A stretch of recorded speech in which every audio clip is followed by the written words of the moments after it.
ایک آدمی محمود غزنوی کے پاس نا اپنا کیس لے کے آیا، مدعی بن کے آیا. اس نے کہا بادشاہ میرا کیس بڑا نرالا ہے. بادشاہ سلامت نے کہا وہ کس طرح؟ کہنے لگا یہ میرے پاس ایک تھیلی ہے، میں نہ سفر پہ جانے لگا تو یہ تھیلی پوری ہیروں کی بھری ہوئی. فلاں علاقے کے جو قاضی صاحب ہے نا، میں جاتی دفعہ میں کہیں سفر پہ جا رہا تھا تو میں ان کے پاس چھوڑ گیا کہ رستہ لمبا ہے، کہیں کو مجھ سے چھین نہ لے، ہیروں کی بھری ہوئی. کچھ دنوں کے بعد میں واپس آیا ہوں، قاضی صاحب نے مجھے تھیلی واپس کی ہے تو اس میں ہیروں کی بجائے کھوٹے سکے نکلے. اب میں نے قاضی صاحب سے کہا ہے تو قاضی صاحب تو میرے گریبان تک آتے ہیں، وہ کہتے ہیں بتا کہیں سے پھٹی ہے، کھلی ہے؟ وہ جس طرح ٹانکے لگا کے تو نے سی تھی اسی طرح لگے ہوئے ہیں کہ نہیں؟ تو حضور لگے بھی بالکل اسی طرح ہے، نہ پھٹی ہے نہ کھلی ہے. اب میں لٹ گیا ہوں، میری کل عمر کی کمائی ضائع ہو گئی، کھوٹے سکے کہاں اور ہیرے کہاں؟ تو مہربانی کریں. اور آپ کی بارگاہ میں اللہ رسول کے نام پر حلف دیتا ہوں کہ میں ہوں بالکل سچا.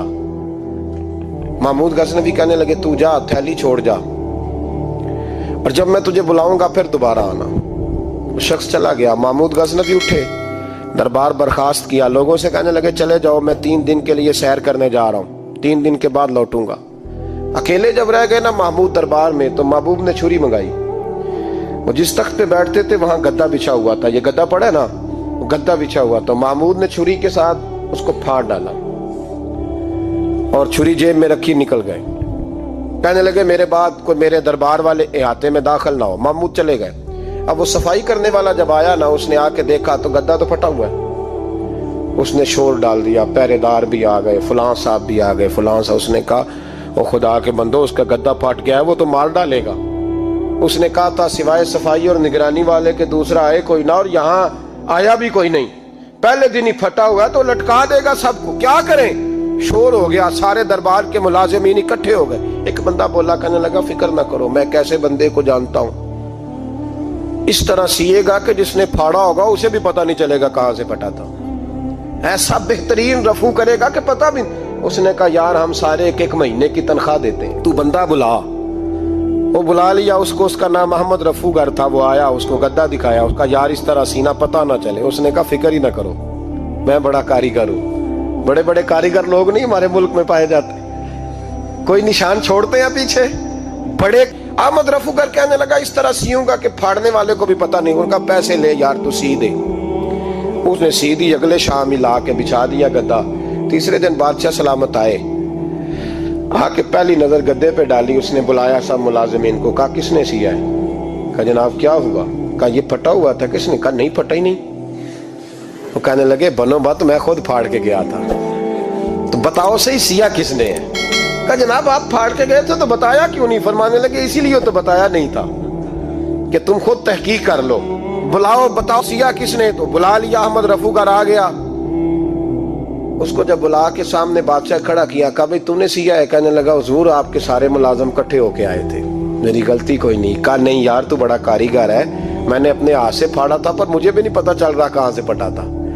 اچھا یہ بتا یہ تھیلی جو ہے یہ بھی تو نے سی تھی؟ اس نے کہا جی آپ کے خادم کا ہی کارنامہ ہے، وہ فلانے علاقے کے قاضی صاحب آئے تھے، اس میں سے ہیرے نکال کے تو کھوٹے سکے بھرے تھے، تو مجھے بھی تھوڑا سا حصہ ملا تھا. محمود نے سارے گواہ بھی اکٹھے کر لیے، ثبوت بھی اکٹھے کر لیے.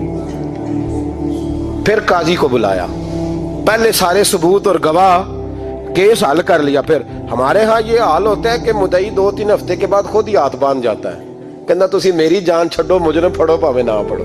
وہ کہتا ہے مجھے معافی دو، میں رہا. ظلم ہے نا، ظلم زیادتی ہے کہ جو بیچارہ اتنے سوال مجرم سے نہیں ہوتے جتنے مدعی سے ہوتے. آپ یقین کریں اتنے سوالات ہوتے. سارے ثبوت اکٹھے کر کے قاضی صاحب کو بلایا، تنہائی میں لے جا کے. محمود غزنوی نے کہا قاضی صاحب آپ سے غلطی ہو گئی، غریب آدمی تھا، وہ لٹ گیا ہے، اس نے تو بڑی مشکل سے کچھ ہیرے جمع کیے تھے اور اس کی کل کائنات تھی، تو آپ اس کا مال اسے دے دیں، بات ختم. قاضی صاحب کہنے لگے آپ مجھ پہ الزام لگا رہے ہیں، سوال ہی نہیں پیدا ہوتا. آپ میری داڑھی دیکھیں، آپ میرا اعزاز دیکھیں، دنیا جانتی ہے میں اس کا. قاضی صاحب انسان بھول ہی جاتا ہے، بندہ بھول جاتا ہے، غلطی ہوگی. مال نے کہا نہیں سبق. کہا میں تنہائی میں پوچھ رہا ہوں، میں اس وقت پوچھ رہا ہوں جب دوسرا موجود کوئی نہیں. آج توبہ کر لے، میں کچھ نہیں کہوں گا، تو میری زبان پہ اعتبار کر، تجھے پتا ہے میں جو کہتا ہوں اس پہ عمل بھی کرتا ہوں، باز آ جا. پر قاضی نے کہا نہیں میری غلطی کوئی نہیں،